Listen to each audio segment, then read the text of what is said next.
España, a las urnas el 23 de julio. Pedro Sánchez convoca elecciones generales anticipadas tras la debacle del Partido Socialista en las municipales y autonómicas.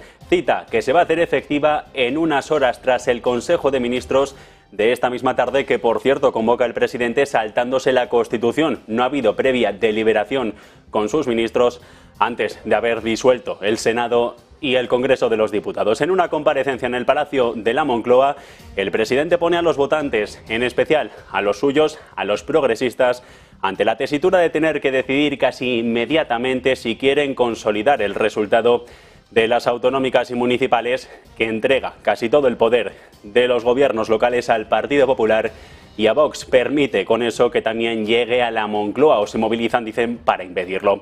Sánchez incluso renuncia así al escaparate que suponía para él la presidencia española de la Unión Europea y llama a todos los ciudadanos a decidir ya en pleno arranque del semestre. De hecho, en parte, escuda su decisión porque asume que el país necesita un gobierno con un mandato popular claro que pueda asumir los riesgos que quedan por delante. Vox ya ha comparecido y se prevé que el presidente del Partido Popular, Alberto Núñez Feijóo, lo haga en los próximos minutos. Mientras tanto, Rusia mantiene la ofensiva sobre el acuerdo del grano. Si nada cambia, ya no va a estar operativo. Es el aviso del Departamento de Exteriores de Vladimir Putin. Un acuerdo alcanzado en julio del año pasado que obliga a las Naciones Unidas a ayudar a Moscú a superar cualquier obstáculo a sus exportaciones de cereales y fertilizantes durante los próximos 3 años, un pacto ratificado hace apenas unas semanas. Lavrov afirma que ese acuerdo no estaba siendo cumplido en absoluto. Y aunque hoy no hay negociación en la Bolsa de Valores de Nueva York, habemos acuerdo y de nuevo se gesta en pleno fin de semana. Los demócratas y republicanos llegan a un pacto sobre el techo de la deuda por el que se suspende, lo que le otorga al Tesoro permiso para endeudarse sin restricciones hasta enero de 2025, antes de que otro aumento de este límite necesite la aprobación de la Cámara de Representantes. Esta ya es una victoria para los demócratas, especialmente para Biden, quien con este acuerdo se quita por delante el enfrentamiento con el límite de la deuda antes de buscar la reelección este próximo año. Aunque la alerta del día es la que lanza Nouriel Rubin y los mercados se equivocan al pensar que los bancos centrales globales, el europeo y la Reserva Federal principalmente, están a punto de reducir los tipos de interés. Según el doctor Catástrofe, los mercados deberían anticipar un mayor compromiso de los bancos centrales para combatir la inflación a medida que los precios se mantienen altos en todo el mundo. En los mercados de valores, creo que la gente piensa que los centrales ya no suben las tasas y por lo tanto la reducirán a cero, le decía el economista a Bloomberg, que alerta de que la Fed volverá a subir los tipos en la reunión del próximo 14 de junio.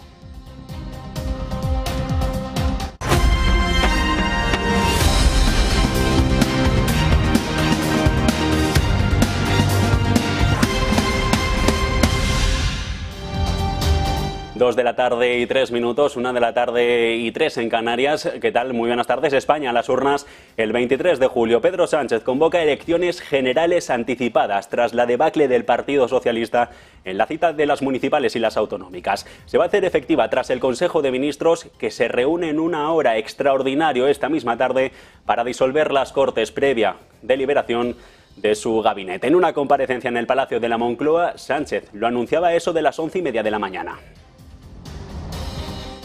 Acabo de mantener un despacho con Su Majestad el Rey, en el que he comunicado al jefe del Estado la decisión de convocar un Consejo de Ministros esta misma tarde para disolver las Cortes y proceder a la convocatoria de las elecciones generales en uso de la prerrogativa que la Constitución atribuye al presidente del Gobierno. La convocatoria formal de las elecciones aparecerá publicada mañana, martes, en el Boletín Oficial del Estado, de forma que los comicios se celebrarán el domingo 23 de julio, de acuerdo con los plazos que establece la ley. Pone así el líder del Ejecutivo a los votantes y en especial a los suyos, a los progresistas, ante la tesitura de tener que decidir casi inmediatamente si quieren consolidar el resultado de estas autonómicas y municipales de este fin de semana, que entrega casi todo el poder territorial al Partido Popular y a Vox. Permitir que eso sea, dice, también lo que llegue a la Moncloa, o esto o que se movilicen para impedirlo votando al bloque de izquierdas. Sánchez incluso renuncia así al escaparate que suponía para él y para su ejecutivo la presidencia española de rotación en la Unión Europea, la del semestre, la que tenemos hasta finales de año. Llama a los españoles a decidir ya en pleno arranque de esta cita con Bruselas. De hecho, en parte escuda su decisión aquí porque asume que el país necesita un gobierno con un mandato popular claro que pueda asumir todos los retos que dice nos quedan por delante. Y aunque las votaciones de ayer tenían un alcance municipal y autonómico, el sentido del voto traslada un mensaje que va más allá. Y por eso, como presidente del Gobierno y también como secretario general del Partido Socialista, asumo en primera persona los resultados y creo necesario dar una respuesta y someter nuestro mandato democrático a la voluntad popular. 12 comunidades autónomas y más de 8.000 municipios le han servido de termómetro sobre el estado de ánimo de los españoles que tiñen el país de azul, con un Partido Popular que va a necesitar, eso sí, el apoyo de Vox para gobernar en la mayor parte de las comunidades autónomas y ayuntamientos. De hecho, el líder de Vox ha comparecido ante los medios de comunicación hace apenas unos minutos, dando por segura la victoria de toda la parte de la derecha. Santiago Abascal. Bueno, yo en las elecciones de julio lo que aspiro es a que sea otro el que me pida a mí la vicepresidencia. Salimos a ganar. Salimos con toda la ambición, pero también sin ninguna soberbia. Lo hemos hecho en estas elecciones y somos tercera fuerza. Quizá pase eso en las elecciones del 23 de julio. No lo sabemos. Nosotros salimos a ganar, pero lo que sí puedo decir es que nosotros vamos a tender la mano para construir la alternativa. Y la alternativa es que se deroguen todas las políticas de Sánchez. No es que yo me siente en un sillón. La realidad está en los datos. El Partido Popular obtiene el 31,5% de los votos en estas municipales, un aumento de 9 puntos porcentuales si nos fijamos en los comicios del 19, mientras que el 28,1 se queda para los socialistas, lo que supone una caída de hasta un punto porcentual. Enorme golpe de efecto de los populares tras arrebatar a los socialistas al menos 6 de las 10 comunidades autónomas que gobernaba, con Canarias en el aire, lo que supone un cambio muy claro de mapa político y poder local y autonómico español. Ahora los populares tienen que convencer, el trabajo para convencer, parece que no va a ser arduo al resto del país, de que la ola de cambio ya es imparable, que va a llegar a las generales de aquí a unas semanas con la guerra abierta por el gobierno con la Moncloa de la nación. Y aunque hoy no hay negociación en la Bolsa de Valores de Nueva York, vemos acuerdo y de nuevo se gesta en pleno fin de semana en Washington. Los demócratas y los republicanos han llegado a un pacto sobre el techo de la deuda por el que se suspende, lo que otorga al Tesoro el permiso para endeudarse sin restricciones hasta enero del 25, antes de que otro aumento sea necesario para la aprobación por parte de la Cámara de Representantes. Esta ya es una victoria para los demócratas, especialmente para Biden, quien con este acuerdo se quita por delante el enfrentamiento por el límite de la deuda antes de buscar la reelección para el próximo año. Pero entrando en los pormenores del pacto, lo que sí se topa son los gastos. Entre otros, se crea un límite de 886.000 millones de dólares en gastos de seguridad, incluida la defensa, y otro de 704.000 millones en gastos domésticos no relacionados con la seguridad durante el año fiscal del 24. Por esta pata se aumentaría en 895.000 millones y 711.000 millones respectivamente en 2025. Se espera que el acuerdo tenga la luz verde de los congresistas este mismo miércoles tras una votación de consenso en la que el Congreso estadounidense llega con la esperanza de que Biden no se lleve sorpresas, ya que todo apunta a que el líder Kevin McCarthy tiene los votos asegurados de los republicanos que se necesitan para aprobarlo. Y Rusia mantiene también la ofensiva sobre el acuerdo del grano. Si nada cambia, ya no estará operativo. Es el aviso del Departamento de Exteriores de Vladimir Putin. Marta Vilar.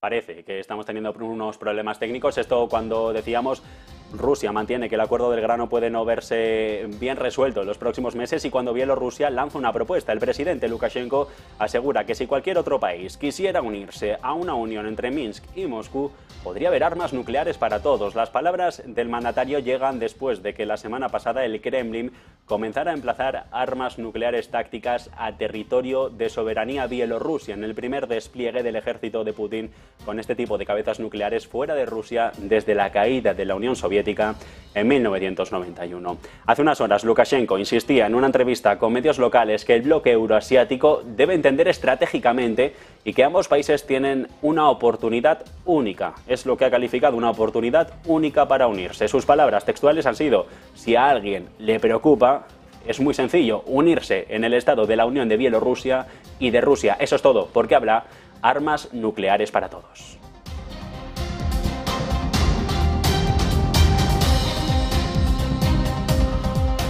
Y sobre el terreno de la guerra, la noticia está en el mayor ataque sobre Kiev desde que comenzara el conflicto bélico. Las fuerzas rusas han atacado la capital de Ucrania durante esta pasada madrugada, en lo que las autoridades locales describen como el mayor ataque con drones kamikazes desde que Moscú lanzara la invasión a gran escala hace ya 15 meses. Los responsables de la seguridad del país aseguran que los sistemas de defensa aérea de Ucrania habían derribado 58 de los 59 drones lanzados contra objetivos ucranianos durante las primeras horas de este pasado domingo. 40 derribados solo en la zona de Kiev. El ataque llega justo cuando la ciudad se preparaba para las celebraciones anuales de su día que se llevan a cabo para conmemorar su fundación. Se trata del 14º atentado contra la capital desde principios del mes de mayo. Y hoy es el centenario de Turquía. Es toda una declaración de intenciones de lo que pretende ser Recep Tayyip Erdogan para Turquía, uno de los capítulos más prolíficos para la historia de su país. Ante cientos de miles de personas, el político va camino de un quinto mandato y él insistía. Sözlerime Arif Nihat Asya'nın şu dua şiiriyle son vermek istiyorum.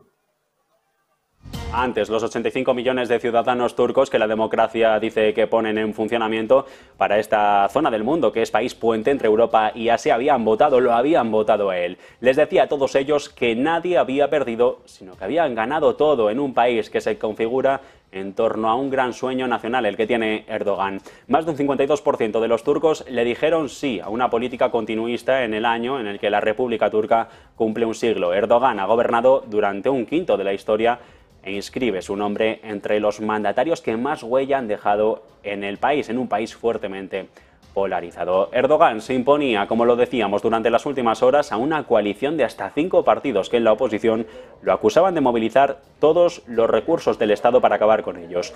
Uno de los claros lastres para la economía turca ha sido hoy la lira. En 20 años está en mínimos históricos. Con el dato de hoy, con los datos de resultados de hoy, están de nuevo de capa caída. La lira en negociación con respecto al dólar. En los últimos 30 años la debacle de la divisa ha sido imparable y lo están viendo ustedes en este gráfico en pantalla. No ha habido manera de que pudiera recuperarse o de que quien estuviera en el poder pudiera mantener el tipo sobre el billete verde. Desde que Erdogan llegase al poder, la lira ha perdido prácticamente todo su valor respecto del dólar. Se ha hundido más de un 92% y con Erdogan la situación ha sido la crisis perpetua para la moneda. En el año cedió en 2021 sobre los 44 puntos porcentuales y en el 2022 se extendió el desplome otro 20%.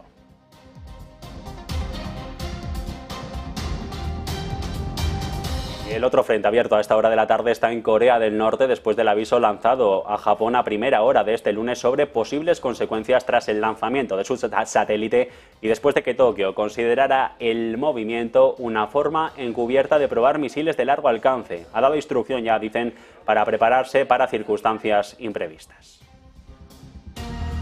China pide hoy también a Japón poner fin a los controles a la exportación de semiconductores, esa industria tecnológica clave para el devenir del mundo que nos llega. Los califica de fechoría, dice que violan gravemente cualquier norma económica y comercial internacional, según un comunicado del Ministerio de Comercio del gigante asiático. Y es que junto con los Países Bajos, con este territorio europeo, Japón acordó en enero igualar los controles de exportación estadounidenses que limitarán la venta de algunas herramientas de fabricación de chips a China y ha impuesto también restricciones a la exportación de 23 tipos de equipos de fabricación de semiconductores a su estado vecino. De hecho, Estados Unidos, Washington impuso las restricciones el año pasado con el objetivo de frenar el trabajo de China en materia de superordenadores que dicen puede utilizarse para desarrollar sistemas de armas nucleares o de inteligencia artificial. Asia es foco de tiranteces también en el arranque de una semana en la que la primera ministra Giorgia Meloni, la primera ministra italiana, tiene que decidirse con China. Meloni tiene que tomar una decisión final sobre el controvertido papel de Roma en el programa Belt and Road después de que el primero señalara su intención de retirarse del pacto de inversión. En una entrevista este pasado domingo, Meloni decía que todavía es demasiado pronto para decir cuál será el resultado de la evaluación, que es muy delicada y que afecta a múltiples intereses. Insistía la conservadora en que Italia puede tener buenas relaciones con el ejecutivo de Xi Jinping, incluso en áreas importantes de interés, sin tener necesariamente parte de un plan estratégico general. Y es que Italia, recordamos, es el único país del G7 que se ha unido a la franja y la ruta, a este pacto del Belt and Road, pero no es el único principal socio comercial occidental o europeo de China. Y de momento donde llega el bloqueo es en su empresariado, en el italiano. El gobierno de Meloni estudia bloquear la renovación del Consejo de Pirelli por la influencia china. Ya lo hizo con Telecom Italia en 2016, manteniendo un suspenso la renovación pactada entre los socios a la espera de decidir si aplica la Golden Power para que el Estado proteja a las empresas estratégicas de intromisiones extranjeras. En concreto, aquí las preocupaciones en Pirelli están en que el pacto que renueva su consejo administrativo prevé que los socios italianos MTP y Cafin, que cuentan con el 14% de la compañía, pierdan un consejero, mientras que el accionista chino, que posee el 37% de la empresa, se quede con el control. Y decíamos, España a las urnas el próximo 23 de julio. Vox ya había comparecido. El líder del Partido Popular, Alberto Núñez Feijóo, a esta hora en la sede Génova de Madrid.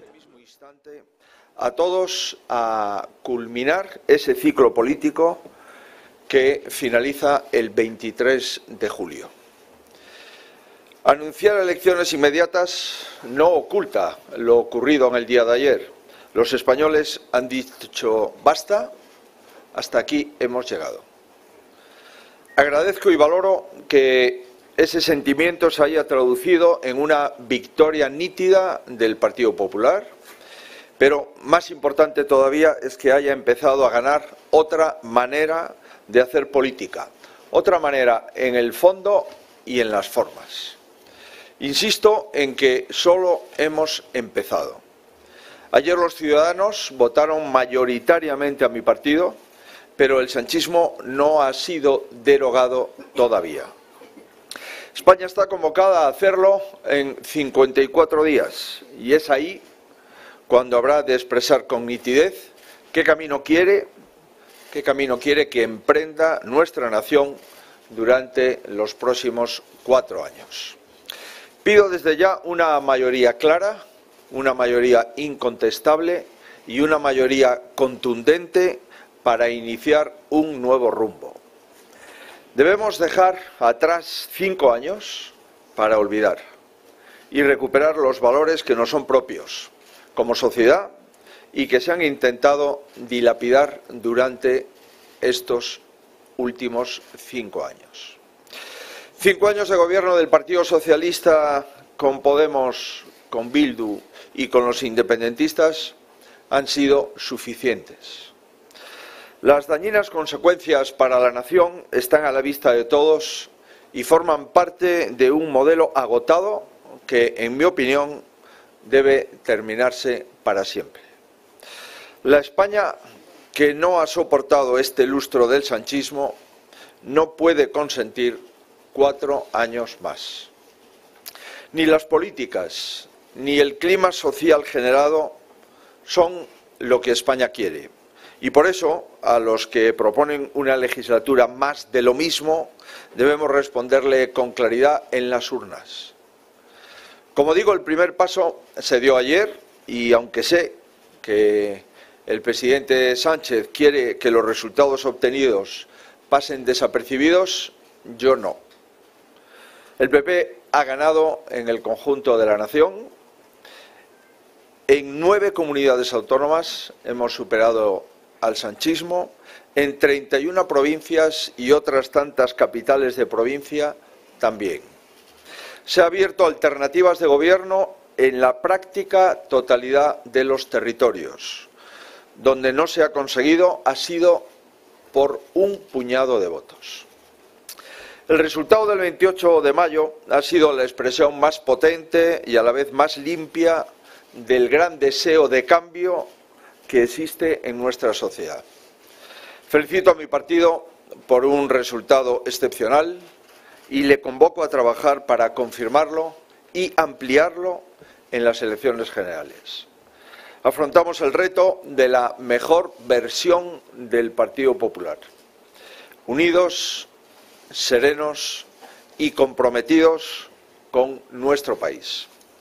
Soy muy consciente de que España no merece perder ni un minuto más en una política que no vale la pena, en la que los españoles ya no creen, que genera división, desconfianza y hastío. Para esa España que aguarda una política mejor, ofrezco un gobierno preparado. Le pido a mi país una oportunidad en nombre de la moderación, de la serenidad y del respeto institucional. Hago mío el deseo mayoritario de cambio, sabiendo que esto no va simplemente de sustituir un gobierno por otro, sino de que una política frívola y que fractura deje paso a otra responsable y que una a la sociedad. Quiero terminar con una apreciación sobre la convocatoria electoral. Al presidente del Gobierno le pedí hace meses que diera el paso que hoy nos ha comunicado de adelantar las elecciones o hacerlas coincidir con las celebradas en el día de ayer, para no celebrar dos elecciones en 54 días. No solo es preocupante el tiempo perdido, sino que desaprovechase la oportunidad de despejar la incertidumbre electoral, un momento clave para nuestra política exterior. En su tendencia a despojar de institucionalidad todo lo que ha rodeado su mandato, tampoco la presidencia del Consejo de la Unión Europea ha quedado ajena a esa lamentable forma de entender la política. Finalizo. España, en mi opinión, en nuestra opinión, quiere pasar página, quiere empezar un tiempo nuevo. Ha emprendido un camino de renovación que ya resulta imparable y que les propongo que recorramos entre todos. Hace poco más de un año obtuve la confianza de mi partido para ser presidente del mismo. Hoy pido la confianza de los ciudadanos para ser el próximo presidente del Gobierno de España. Muchísimas gracias por su interés y por su seguimiento. Muchas gracias.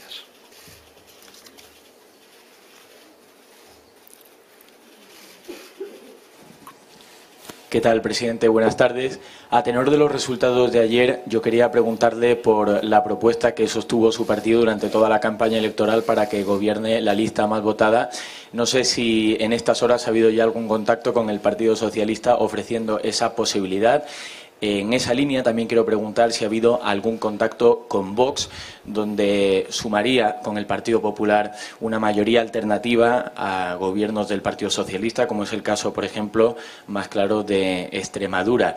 Y luego quería preguntarle también, de cara a dos comunidades autónomas, las expectativas que tiene su partido con el voto exterior. Me refiero a Asturias y a Castilla-La Mancha. Y por último, habida cuenta de la práctica desaparición de ciudadanos en estas elecciones, no sé si de cara a la conformación de las listas de las elecciones generales su partido va a plantear una oferta para que se integren a aquellos dirigentes de Ciudadanos que se han quedado huérfanos sin una casa, sin un partido político. Gracias. 4 preguntas formuladas, que no una. Mañana vamos a realizar, conforme a la convocatoria del día de ayer, la Junta Directiva Nacional de mi partido, donde vamos a analizar, lógicamente, los resultados electorales de todos los municipios, de las capitales de provincia, de las ciudades más importantes de España y de las comunidades autónomas que ayer fueron llamadas a las urnas. Esto es, por tanto, el análisis que corresponde a la Junta Directiva Nacional. A partir del análisis grueso que haremos mañana, a partir de ahí haremos un análisis más fino en las comunidades autónomas y en los ayuntamientos. Le corresponde hacer ese análisis a los partidos a nivel autonómico y a sus juntas directivas. Este es el pronunciamiento y el procedimiento de este partido, al menos desde que yo soy presidente.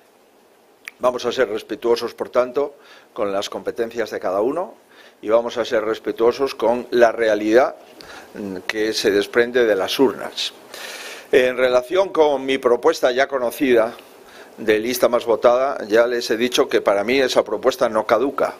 Si esa propuesta la acepta el Partido Socialista Obrero Español, yo estoy en condiciones de poder hablarlo y de poder acordarlo, en su caso, con el Partido Socialista Obrero Español. Allá, en cada ayuntamiento, en cada ciudad y en cada comunidad autónoma donde hay una lista más votada, creo que deberíamos de reflexionar si eso puede ser un manual de conducta para la formación de gobiernos. Insisto, esto es una propuesta que he hecho hace mucho tiempo, que está en nuestro Código de Regeneración Democrática, que forma parte, por lo tanto, de nuestros compromisos con la sociedad española, y no lo voy a cambiar a las 24 horas, todavía no, de la finalización del recuento electoral. Sobre el voto exterior, es verdad que hay muy pocos votos de diferencia, sobre todo en Castilla-La Mancha, y hasta que se finalice el escrutinio en su totalidad, pues tanto en esa comunidad autónoma como quizás en alguna otra y en algunas ciudades o municipios puede cambiar. En municipales no puede votar el voto emigrante, por lo tanto esto solamente afectaría a comunidades autónomas. ¿Podría haber la posibilidad de algún cambio? Sí. ¿Es fácil? Yo creo que no, pero no está cerrada esa posibilidad. Sobre Ciudadanos, decirle que hemos contactado con las personas, los cargos, los militantes de Ciudadanos que en cada territorio nos parecían que podían aportar a nuestras listas. Hay personas que se han incluido en nuestras listas, tanto en Andalucía como en Valencia, en Aragón, etcétera, y por tanto es lo que hemos hecho antes de las elecciones, sin trampa ni cartón. Ahora ya los que no se han incorporado a nuestras listas, bien porque no se lo hemos ofrecido o bien porque no lo han considerado oportuno, les toca hacer la reflexión sobre si siguen siendo útiles a el cambio político en España o, por el contrario, pueden perjudicar el cambio político en España. Es evidente que hay algunas ciudades y algunas diputaciones que, como consecuencia del porcentaje de voto obtenido por Ciudadanos sin representación, ha conllevado pues no poder tener la mayoría absoluta en alguna diputación y en alguna ciudad. No creo que eso es lo que pretendían los ciudadanos, tanto como partido como votantes. No creo que ese fuese el objetivo, que gobiernen los socialistas y los nacionalistas, porque Ciudadanos obtiene el 1,2, el 1,3 o el 1,5 en una ciudad o en una diputación. No creo que eso es lo que se pretendiese. Pero en todo caso es un partido democrático y le corresponde a él tomar la decisión que se considera oportuna. No he recibido ninguna llamada del Partido Socialista. Yo sí he felicitado al presidente Page porque entiendo que es muy probable que mantenga la presidencia de Castilla-La Mancha, aunque falta el voto emigrante, y también espero poder hacerlo con el presidente del Principado de Asturias, que entiendo que, a pesar de que también falta el voto emigrante, al menos con el escrutinio provisional, parece ser que pueden ser los dos presidentes del Partido Socialista en los próximos meses. No sé exactamente si puede haber algún presidente más, me refiero a Navarra, etcétera. Y sobre si ha habido algún contacto entre partidos, efectivamente ayer por la noche, tenido un contacto informal con el partido Vox, nos hemos cruzado felicitaciones y esta mañana, pues efectivamente el señor Abascal y yo hemos hablado, me ha felicitado por los resultados, yo se lo agradezco. Y yo también le he dicho que había crecido mucho, sobre todo comparado con las elecciones municipales, que es como creo que se debe de comparar. Si hay algún otro dirigente político al que nos quiera felicitar, yo estoy a su disposición. creo que hay que felicitar al que gana, porque es un manual de conducta que en democracia no debemos en ningún caso de perder. Es un buen manual de comportamiento en la vida y, por supuesto, en la política.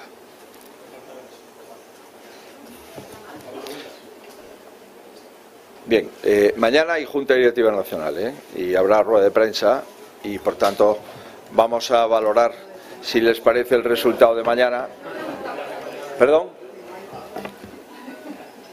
Es que estaban pactadas 2 y han hecho 4. Bueno, les agradezco de verdad mucho su interés y mañana seguimos, que queda mucha jornada. Aires presidenciales los que parece tener el presidente del Partido Popular, Alberto Núñez Feijóo, en esta comparecencia que acaban de escuchar en la sede Génova de Madrid, en la sede nacional de los conservadores. Insistía el gallego en que mañana hay Junta Directiva Nacional de todos los presidentes autonómicos para analizar estos resultados municipales y regionales y que mañana habrá nueva rueda de prensa explicando cuáles son los pasos a seguir. De momento, lo que pide es el voto para el Partido Popular y acabar, ha dicho, con un lustro de sanchismo. Nosotros vamos a publicidad de unos minutos y seguimos.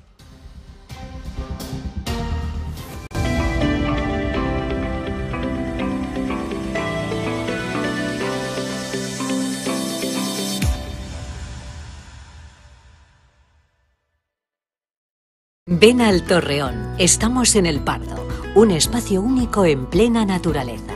Disfruta de momentos de desconexión mientras saboreas la mejor gastronomía. Disponemos de 7 amplias terrazas y salones para todo tipo de eventos. Degusta nuestros exquisitos platos acompañados de una selecta bodega de vinos. A tu servicio, un gran parking y zona infantil.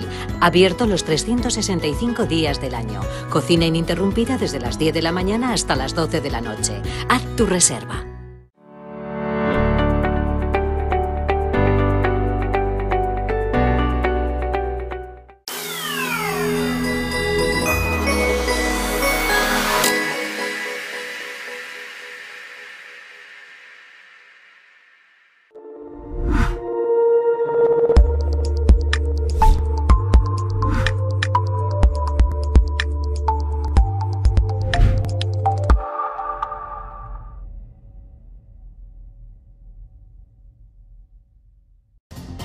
Pido un cambio, una mayoría incontestable para iniciar un nuevo rumbo. España no merece malgastar su tiempo en una política en la que no cree. Son las palabras que acaba de pronunciar el líder del Partido Popular, el presidente del Partido Popular, Alberto Núñez Feijóo, en la sede Génova de Madrid, una comparecencia en directo en la que han podido seguir aquí en Negocios Televisión valorando los resultados electorales de las últimas municipales y autonómicas, valorando ese adelanto electoral al próximo 23 de junio. España, 23 de julio con él, España a las urnas de aquí a mes y medio. Entre tanto, seguimos con asuntos de la jornada. Media mañana hemos conocido datos sobre Italia que pondrían de manifiesto la importancia de la relación comercial entre China y el país transalpino. Balanza comercial no comunitaria que se desploma. Marta Vilar.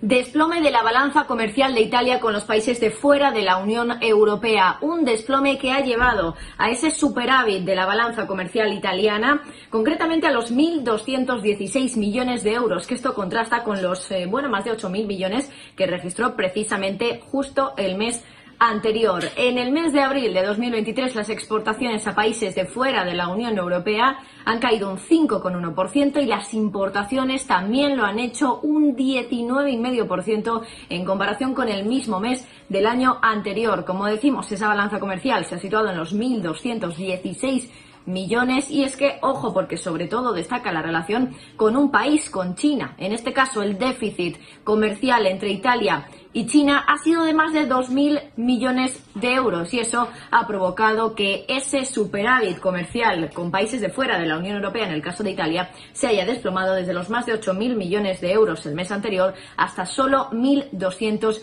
millones. Y estos datos de balanza comercial llegan justo en un momento donde las relaciones entre China e Italia están, son en un instante crucial. Y es que recuerden que Meloni quiere salirse de ese pacto de la franja y la ruta, pero aún así, asegura que todavía no tiene ninguna decisión tomada, pero que las relaciones entre ambos países, relaciones comerciales, no se verían afectadas por la retirada de Italia del pacto. Habría que verlo después de conocer estos datos de balanza comercial.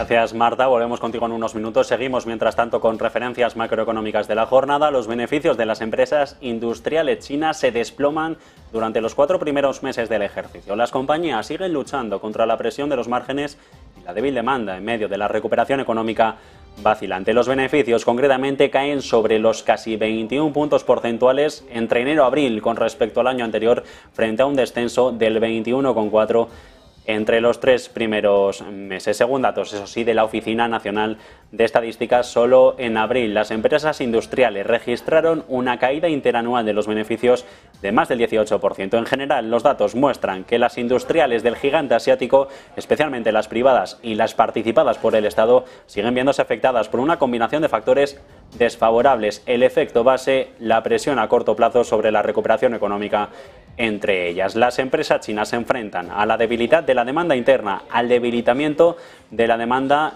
en los mercados principales de exportación del país, datos que llegan después de que otros indicadores económicos negativos de abril, los relativos a la producción industrial, las ventas al por menor y la inversión inmobiliaria, también dijeran que había lastre en la economía asiática. La recuperación de la segunda mayor del mundo está perdiendo impulso y los beneficios de la industria cayendo en abril ya por varios meses consecutivos.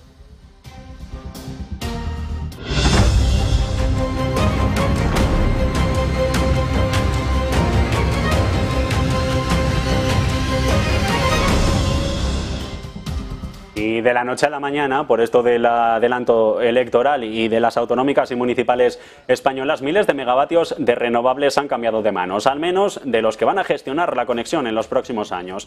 Ya no será el Partido Socialista quien rija las comunidades autónomas como la valenciana, Aragón o Extremadura, con miles de megavatios de renovables a instalar en los próximos años, y es que Aragón, del Partido Popular, ahora con Jorge Azcón a la cabeza, será quien tenga la última palabra a la hora de gestionar la tramitación de cerca de 15.000 megavatios, buena parte de ellos de dos grandes empresas, Forestalia y Endesa. En el caso de Extremadura, los populares podrán echar a Guillermo Fernández Vara con Vox de la mano y gobernar 4 años en los que tienen que aprobar la construcción de 140 proyectos de renovables. En total, casi 5.000 megavatios que hay que tramitar y conectar a la red en los próximos años. Carlos Mazón, por su parte, el nuevo presidente de la Generalitat Valenciana, va a tener que tramitar más de 60 proyectos, 50 megavatios, un total de 1.356. Y el principal productor del crudo del mundo maximiza beneficios. Arabia Saudí importa cantidades sin precedentes de gasóleo ruso barato y, a su vez, hace negocio al enviarlo en volúmenes récord a Singapur, donde el combustible puede lograr márgenes más elevados. Riad importará hasta 500.000 toneladas, esto traducido son casi 4 millones de barriles o de más de gasóleo ruso en mayo, y la mayor parte llegará a Ras Tanura, donde se encuentra una de las refinerías de la petrolera por diferencia del mercado Saudi Aramco. Según datos de Refinitiv, los cargamentos de gasóleo ruso se negocian con descuentos de unos $30 el barril con respecto a las cotizaciones libres de a bordo de Oriente Medio, frente a las primas al contado de Asia para el mismo grado de 16 céntimos por barril con respecto a las cotizaciones en Singapur. Y rebaja de previsiones de los precios del crudo para lo que nos queda en 2023 y 2024 por los descensos de los precios desde abril. Es la conclusión de la Administración de Información Energética de Estados Unidos con los datos que tiene sobre la mesa, y que habrá de unas cesiones de $16 para el Brent por barril hasta los 73, del ligero West Texas hasta los $69. Tensiones entre la oferta y la demanda que ayudan a acabar con los miedos, apunta la organización. Por el lado de la demanda, a la noticia del descenso del índice de gestores de compras del sector manufacturero chino, que aumenta las preocupaciones sobre el crecimiento económico de la segunda economía del mundo y una posible recesión en los Estados Unidos. Recordemos que la semana pasada, por técnico, Alemania ya entraba en recesión y sin esperanza de salir adelante, al menos en el corto plazo. Por el lado de la oferta, los flujos de petróleo procedentes de Rusia se mantienen por encima de lo esperado, aumentando la oferta mundial del petróleo y presionando a la baja los precios del crudo. Esto con un acuerdo de recorte de la producción hasta 2024 por la OPEP de hace apenas unas semanas. Y es Estados Unidos donde mantenemos la mirada, porque California dice que está camino de cumplir sus ambiciosos objetivos de energía limpia, ya que produce más de la mitad de electricidad del Estado a partir de fuentes de carbono cero. Una hoja de ruta en la que se habla sobre cómo el Estado planea descarbonizar su suministro de energía a medida que hace la transición a energías renovables y elimina así gradualmente el uso de combustibles fósiles que calientan el planeta. Actualmente, el 37,2%, concretamente de la electricidad del estado de California, proviene de renovables como la solar o la eólica, un aumento de alrededor del 2% desde 2020.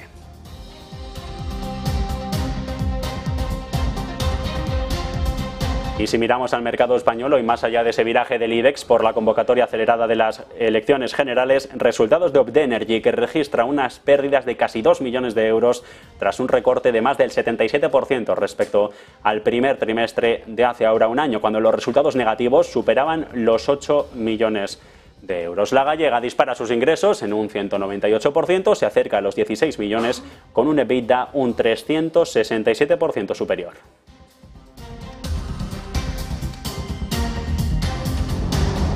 Y negociaciones en las que se da marcha atrás a un impuesto anunciado que nunca ha llegado a entrar en vigor. La minería de Bitcoin, la minería cripto, no tendrá que pagar esa tasa del 30% por la electricidad que consumen estas empresas. ¿Y sobre qué tipo de energía se hacen cargo? Sergio Fernández, ¿qué tal? Muy buenas tardes. Muy buenas, Javier. Pues sobre todo la noticia más importante es que el congresista Warren Davidson ha confirmado que parte del acuerdo sobre el límite de deuda tenía que ver con las criptomonedas, en este caso tenía que ver con un impuesto que anunció Biden a eso del mes de marzo, hace prácticamente 2 meses, y que, como bien decías, Javier, ha dado marcha atrás. Este impuesto iba a ser del 30% sobre la electricidad de los mineros de criptomonedas. Ha provocado, ojo, mucha controversia, con, por ejemplo, la empresa minera más importante de Estados Unidos, Marathon Digital, amenazando con largarse de Estados Unidos. Pues parece que todo esto empieza a suavizarse, que es parte de las negociaciones que había en torno al límite de deuda en Estados Unidos y que, por supuesto, va a repercutir y mucho en el país americano. Y es que hay que recordar que Estados Unidos es el primer país en cuanto a minería de criptomonedas. Tanto Rusia como China se van acercando y, claro, este impuesto del 30% desde luego que iba a repercutir muy seriamente sobre la posición que tiene Estados Unidos, ya no solo en cuanto a la minería de criptomonedas, sino también en cuanto a la industria cripto en general. De momento, como digo, Javier, la noticia es que Biden da marcha atrás como parte de este acuerdo por el límite de deuda y que, por supuesto, dejaría al margen este impuesto del 30% sobre la minería de Bitcoin y de criptoactivos. Gracias, Sergio. Mantiene el IBEX a esta hora de la tarde las pérdidas de la sesión tras ese viraje, justo después de conocerse el adelanto electoral para el próximo 23 de julio, aunque Grifols mantiene por su parte compras, una revalorización que se hace a la biotecnológica a conseguir unas ganancias mayores al 25% en lo que va de mes por la nueva directiva europea que puede favorecer el negocio de la catalana. En concreto, el Parlamento Europeo va a votar a finales del próximo mes una nueva directiva que permitirá pagar a los donantes de plasma compensando los gastos en los que pudieran incurrir al ir a donar un modelo del que ya se vale la española en Estados Unidos. Y sobre los mercados es también noticia el repunte de Nvidia del que les venimos hablando en Negocios Televisión estas últimas semanas. Ahora el consejero delegado vincula todo su futuro a la inteligencia artificial. Sergio Fernández, ¿qué va a presentar en cartera la empresa en lo que viene?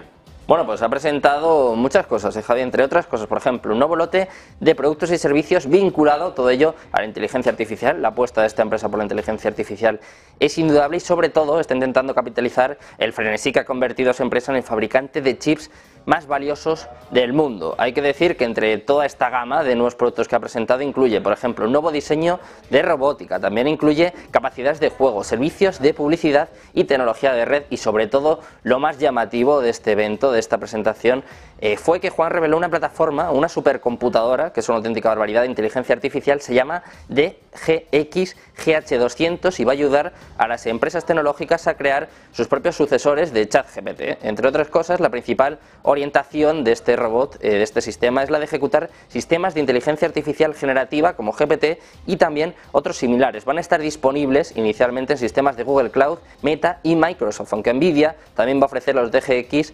GH200 como base para otros proveedores de servicios en la nube. Las primeras unidades van a estar disponibles a finales de año y esta ráfaga de anuncios sobre todo subraya el cambio de Nvidia, el cambio de su política, que de ser un fabricante de chips pues está pasando cada vez más a los gráficos de computador y sobre todo está aprovechando el auge de la inteligencia artificial. Ya lo vimos la semana pasada en sus números, subiendo prácticamente 200 millones de market cap, de capitalización de mercado en apenas unas horas, y también el propio Juan dio un sorprendente pronóstico de ventas para el trimestre actual con casi 4.000 millones por encima de las estimaciones de los analistas. Desde luego está siendo la empresa que mejor está manejando, que mejor está viendo el impulso, el impacto de la inteligencia artificial y está logrando además capitalizarlo bastante bien, Javier. No te vayas, Sergio, que en unos minutos volvemos contigo. La última hora, en todo caso, pasa por la India, allí el principal explorador petrolero del país. Recordemos, la nación más habitada del planeta planea un gasto de 12.000 millones en energía verde. La Corporación de Petróleo y Gas Natural de este país ha comunicado hace apenas unos minutos que tiene la intención de llevar a cabo una inversión de 1 billón con B de rupias, unos 12.200 millones de dólares al tipo de cambio actual, de aquí a 2030. Dice que es para equilibrar la cartera actual que tiene de combustibles fósiles con aquellos proyectos verdes y la transición energética. El perforador controlado por el Estado de Narendra Modi, que produce más de la mitad del petróleo y gas que consume toda la nación, quiere tener 10.000 megavatios preparados de renovables de aquí a 2030, desde los 189 con los que contaba a finales de marzo. La compañía quiere, el país concretamente, quiere convertirse en una nación neto cero en 2070.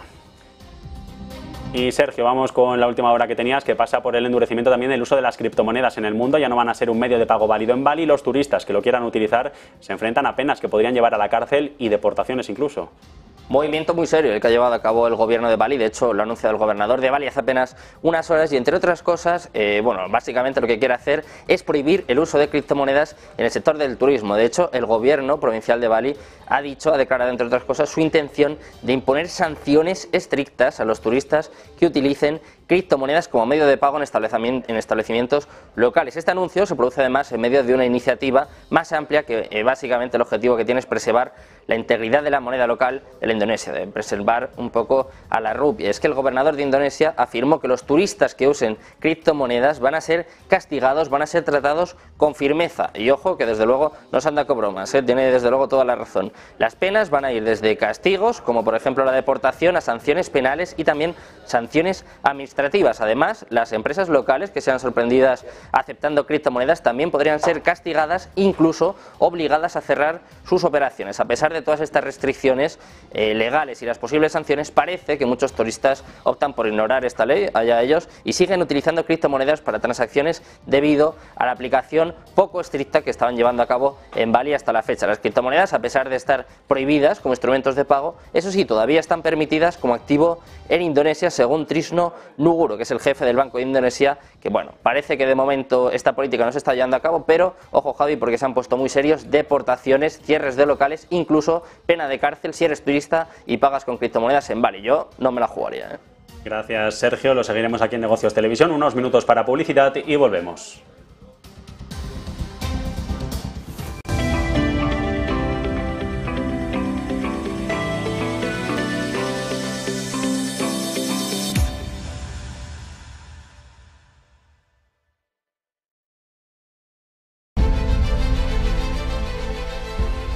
No puede volver atrás y cambiar el principio, pero puede comenzar donde está y cambiar el final.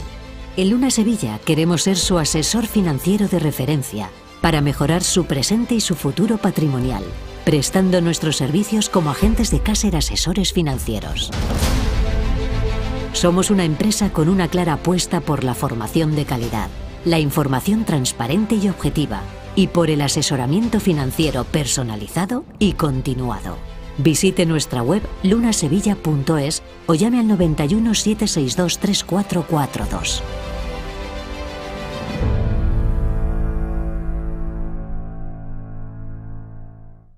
Ven al Torreón, estamos en El Pardo, un espacio único en plena naturaleza.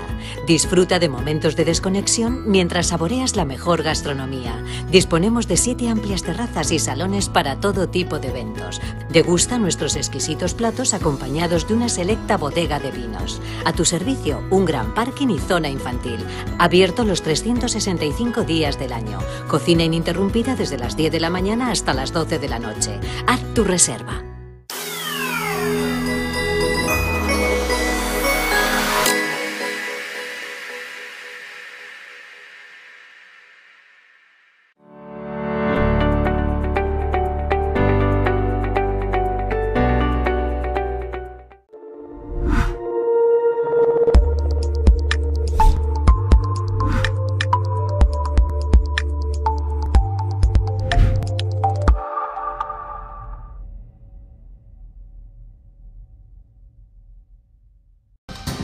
¿Y se acuerdan de la inmobiliaria sueca en problemas de la que les hablábamos hace unas semanas en esta misma casa? Pues ahora Bloomberg apunta a una posible escisión del negocio tras el colapso de las acciones, entre las preocupaciones por su deuda, 8.000 millones que tienen en cartera. Javier del Valle, buenas tardes. Buenas tardes, Javier. Efectivamente, ya habíamos hablado de SBB, una de las compañías inmobiliarias suecas más grandes del país, que de hecho había crecido muy fuertemente. En los últimos 7 años había creado una cartera de 13.000 millones de dólares en viviendas sociales y propiedades municipales en toda la región nórdica. Conocíamos hace unas semanas que las propias agencias de calificación como Fitch o S&P Global habían bajado su grado de inversión, habían calificado a la baja su deuda, y esto estaba haciendo que sea muy difícil para ellos obtener financiación en el mercado y continuar obteniendo deuda. Bueno, pues a partir de aquí SBB tiene que ir con otro plan, y lo que está buscando ahora mismo es sopesar una ruptura o una división de su negocio para seguir adelante y sobre todo para que los accionistas estén contentos, ya que la acción lleva acumulada un menos 80% de caída en el último año. Dicen desde la revisión estratégica que han mandado hoy en un comunicado desde la Junta Directiva, una venta de la empresa, segmentos comerciales o activos específicos, así como otras transacciones estratégicas, podría ayudar dentro de este nuevo plan, sobre todo para premiar al accionista que está viendo sus acciones caer un 80% en lo que va de año. Recuerden que la clave de crecimiento agresivo de SBB, que les he comentado antes, cómo se ha convertido en los últimos 7 años en una de las empresas más grandes de toda la región nórdica, había sido por un derroche de deuda. Se apalancaban mucho con la deuda y por tanto lo hacían en un momento en el que la financiación era muy barata. Ahora bien, con esta subida de tipos de interés en el entorno global, esto ha hecho que, pues como le pasó también a Silicon Valley Bank, como le pasó a Signature Bank, pues esto ha hecho también que algunas empresas inmobiliarias, y sobre todo con la crisis inmobiliaria que sufre el país en Suecia, recordemos la bajada de precios en los activos inmobiliarios, pues esto está haciendo que su deuda sea cada vez mayor, porque los intereses están incrementando y por supuesto sus ingresos tampoco mejoran, y esto está haciendo que se enfrente a una deuda de 8.000 millones, donde la compañía se ve insostenible de cara a hacer frente a esta. Por lo tanto, comunicado de la empresa, se va a empezar a hacer esa posibilidad de sopesar la ruptura o incluso la división de partes del negocio para poder seguir adelante y que los inversores también le den el valor que se merece a SBB, también que se vean un poco recompensados dentro de una caída del 80% en el último año. Gracias, Javier. Entre tanto, vamos a mirar a Japón. Allí está la última hora de la jornada. El primer ministro Fumio Kishida acaba de retirar a su hijo de las funciones como secretario general de la formación política que le llevó al gobierno hace apenas unas semanas entre un escándalo por una fiesta a la que habría asistido este hijo, celebrada en la residencia oficial de Fumio Kishida, el presidente de Japón, a finales de 2022. Lo está adelantando a esta hora de la tarde la cadena de noticias pública NHK. Concretamente, el primer ministro de Japón, Fumio Kishida, retira de las obligaciones políticas a su propio hijo por una fiesta realizada en la residencia oficial. Al parecer ya habría reprendido al hijo por el incidente, pero una encuesta resalta que más de la mitad de los nipones, más de la mitad de los japoneses, se oponen a que el hijo de Kishida siguiera en funciones políticas activas dentro del país, mientras su padre seguía siendo primer ministro por, recordamos, esta fiesta oficial celebrada en la residencia de Kishida a finales de 2022. Y de aquí a unos minutos, relevo en plató, tiempo de conexión Vilar con todo.